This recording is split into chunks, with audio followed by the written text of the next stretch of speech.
Housing's fundamental in a community, and in particular a community like Alexandria. I think a stable, growing, expanding community needs housing. Housing is basic infrastructure.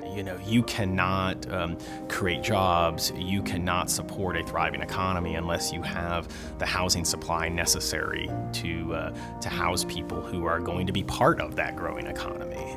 The biggest change, which I think has been positive, is we have moved from seeing housing as a social service, just like we would any other safety net program for the community, and we see it now as a key part and parcel with economic growth, but also something that the supply alone is part of the solution. That's certainly been a clarion call for us in Alexandria, and as we've approached economic development initiatives, we have increasingly realized that it's not the old days of how much money can you put on the table to attract a business here. It's how do you create an environment where they're going to be able to attract and retain employees, and housing is key to that. I think this is a recognition of all the work that our team has been doing, all the boards and commissions, the advocacy groups, folks in our community. We could not do the work that we do in the city without the support of the public, without the support of advocates. And so for me, this recognition is a recognition of that work. This is a recognition of the community's commitment to creating the kind of housing supply that the city's going to rely on for generations to come.